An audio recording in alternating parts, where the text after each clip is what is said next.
So we're finally here. After many long hours, days, and weeks, I've completed Metaphor Refantazio.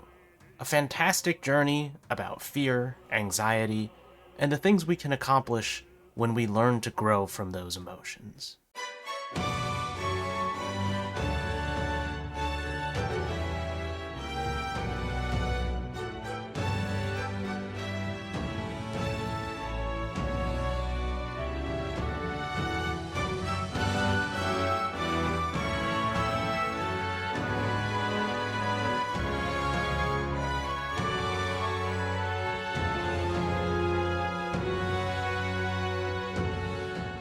As the title states, Metaphor is full of, well, metaphors. The game presents its narrative by introducing us to a novel that depicts our own world. Now, it's pretty heavy set on the romanticism. Pretty words, then. But if everybody's free to do what they want, they'll work out their own reasons to be prejudiced. You can call it a utopia, but I reckon people living in it might romanticize our world too. Which I believe is very intentional by the writers, giving us the question of can fantasy affect reality, and then thrusting us into a world where our reality is the main character's fantasy, is definitely getting a few points across without having to be too blatant about it. In the first cutscene where we meet our main character, we're introduced to a multitude of tribes ranging from your standard elves to fairies. The game is quick to point out that you are in fact an Elda, a tribe that is, for no good reason, deemed lesser than other tribes. The game isn't shy about showcasing how racist this world is, because racism isn't subtle. There are literally places that will charge you extra because you're an Elda. I have to say, while it isn't egregious for the sake of gameplay flow, it definitely is a solid punch to the face when you're getting talked down for merely trying to help people out. You could approach someone for a side quest, and they will talk down to you until you offer your help to them. And then once you do that, they'll still talk down to you. And I'm not a writer. I'm not here to pretend that I can write my own fantasy world, but I do think that Metaphor does a fantastic job at setting up its world quickly and coherently. It doesn't forget about the details either. Everything that happens comes around in the end. The world will change with each passing day and each major event. Even minor events can have a big impact on the world too. And the result is an amazing story from start to finish, with all sorts of obvious and unexpected twists and turns. Character-wise, Metaphor doesn't disappoint either. The game has its own social simulator aspects that are similar to Persona, and we'll touch a little bit more on the gameplay later. These follower bonding episodes show off sides to the characters that you'd never see otherwise. Each one feels unique, and you get to interact with all the different tribes and learn about the struggles that they go through as well. There's still a formula to some degree, but it's ultimately less obvious than Hashino's previous work. From the kind and cautious Maria to the tricky, scheming Alonso, there's a lot of good writing in here that makes all of these characters enjoyable. That's not to say everything is perfect. I have a few issues here and there with how some of the links are handled, but the vast majority of them are good, if not great. Thank you, Candidate Julian, for that helpful, exhaustive, and I think exhausting explanation. Now for the story, I won't dig too deep here. I don't want to spoil anything. But the overall narrative for Metaphor is very good, at least in my eyes. I think the start is a little weak, but that's mostly because the game is placing you in an unfamiliar world and kind of dumping information onto you so that you get the context of what's happening in the story. However, things pick up pretty quickly, and there isn't much time wasted getting you into the swing of things. But this kind of speedy delivery in the early game can make some big moments feel a little less impactful. But to me, it's kind of trivial in the grand scheme of what this game continues to offer afterwards. And this is a long game. If you intend to cover a majority of the content, you'll be here for a good 80 to 100 hours. But probably because the game is so narratively heavy, side quests are not usually story related. There are a select few that are important to the narrative, but most of them are not really telling a story. Coming straight out of Final Fantasy XVI, where every side quest kind of told a big, overarching plot for every character, for one character involved in each quest, Metaphor likes that to stay in the follower episodes and keep your side quests as side content that you could do or you could not do. It's really up to you. A lot of the side quests wind up amounting to be fetch quests, which is honestly not a bad thing in a game as story dense as this. In short, I was enamored with Metaphor's narrative, but it did take some time to hook me in. I don't want to dwell on it too long here because this is the part that you should play and experience for yourself. The early game was not as engaging to me as things later in the game, which does make sense for a narrative in some ways, but what I'm trying to say is that it took a little time for it to get off the ground.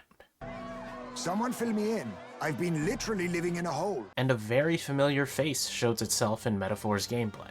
If you've played any big Atlus titles in the last few years, you've seen it. But this game uses a form of the pass-turn system present in the Shin Megami Tensei series. This is basically, if you hit a weakness, you gain an extra turn. Unlike Persona, however, where it automatically gives that turn to the current character you are using, the game will instead cycle through your team until all the turns are used up. It's basically SMT, but when the next player phase rolls around, you start from where you left off. So let's say your team comp is 1, 2, 3, and 4, and you have 5 turns, then the next player phase, assuming each character took 1 turn, will be starting with 2 instead of 1, because you finished on character 1 in your last player phase, which I do think is different from SMT. Another variation is that you have a highly customizable job system in archetypes. Every archetype has its own weaknesses, resistances, and movesets. Once you learn a move on an archetype, you can transfer it to another via skill inheritance. So if you want wind magic on your mage, you need to study the seeker archetype and inherit that skill onto mage. The game doesn't limit you on the skills you can inherit to each archetype, so you can inherit any skills that you've learned on any archetype to another one. However, it does limit you on the number of inherited skills you can have equipped. This creates some interesting and fun customizations without letting things get too crazy, at least for most of the game. I spent a lot of time just doing prep to make sure my teams were synergizing to the best of their abilities. And I can't really show the fruits of my labor without getting into major spoilers, so you're gonna have to use your imagination when I talk about it right here. But for an example, you get a character who specializes in agility, which makes dodging easier. Since there is a loss of 2 turns on a dodge, I turned that character into a dodge tank, stacking evasion skills from other archetypes, and a taunt skill from the knight archetype to create an unkillable monstrosity. Combat itself is fairly satisfying, but again, it's very familiar for me.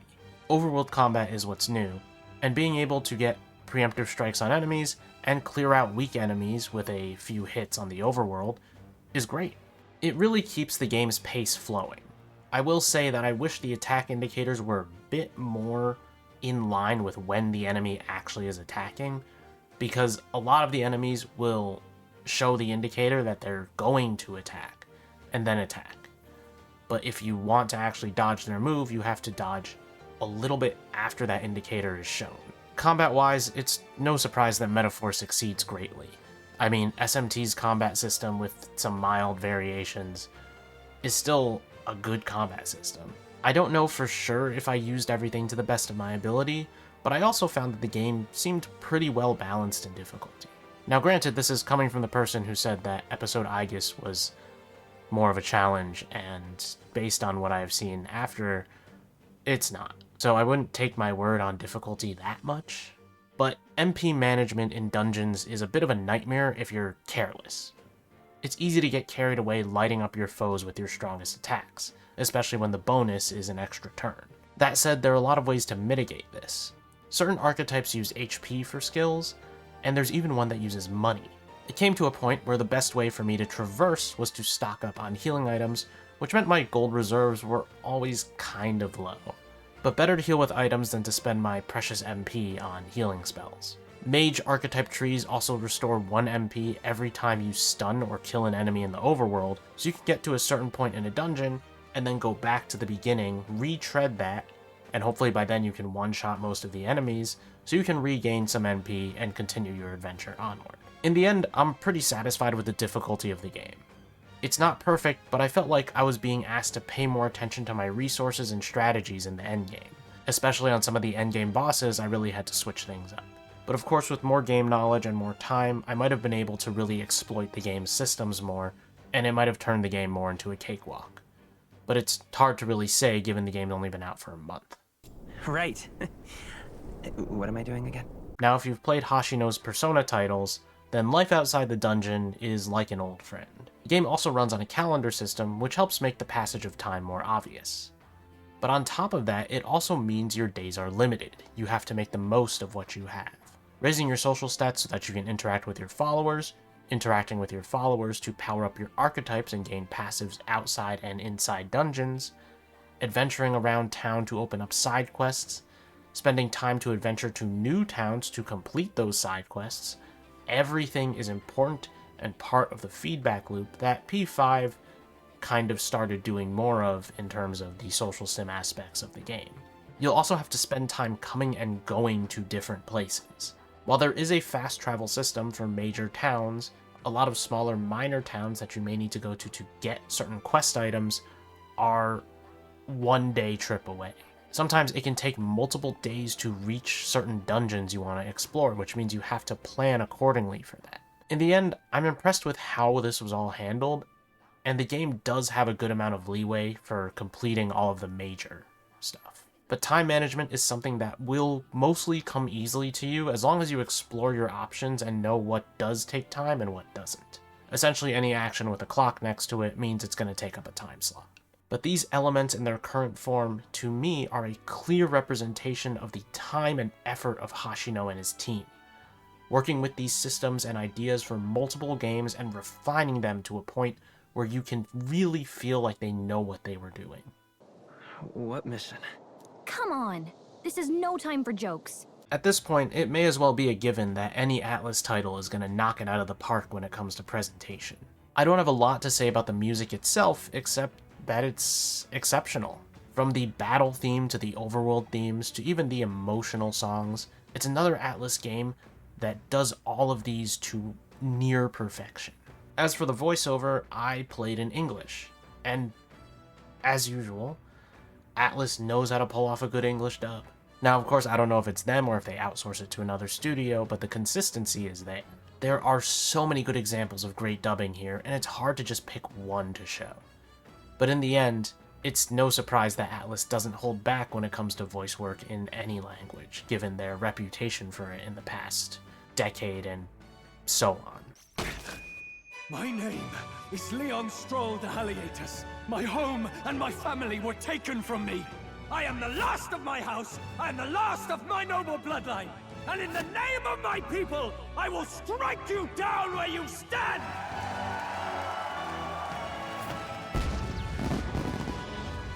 Visually, the game takes on another unique style. Atlus has some of the best UI and UX designers in the business, and their willingness to blend the game's visuals with unique and expressive UI design is probably one of the reasons they're so recognizable now. It's clear and apparent that hard work goes into this part of the game, and it pays off because even though I find the UI to be a little bit busy on some of the menus, it stands out in mostly good ways. I think there was a comment, I think it was from Hashino recently, where he stated that designing all of the UI and UX stuff and putting it into the games is annoying to do, and that's really not surprising given how good it looks, but I think it's truly worth it.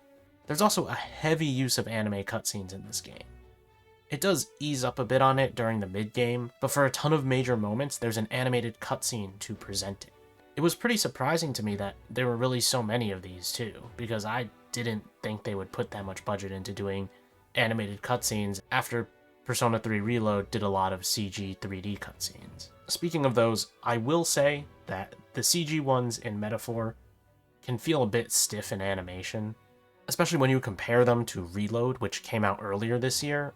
I think Reload's 3D CG cutscenes look a lot better, but this is a minor gripe in a sea of compliments. Maybe this criminal has a really big head? Come on, that's a stretch.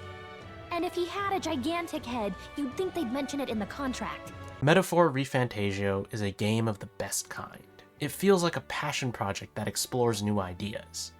It feels familiar in a lot of ways, but also has fresh takes on that familiarity. And it's a culmination of Atlus's major works, taking inspiration and ideas from their other titles and combining them into a brand new game. I'm completely captivated by Metaphor, and finishing it has left a very familiar, metaphorical, metaphor-sized hole in my heart. I'm excited to see what Hashino and Studio Zero have in store for the future, but right now, I think I'll start a second playthrough. And you can let me know your thoughts on Metaphor Refantazio in the comments down below. As always, you can leave a like if you enjoyed the video, and subscribe to the channel for more things Atlus and JRPG related. Thanks for watching, guys, and I'll see you next time. The fuck? I shouldn't have panicked like that. I would have killed me.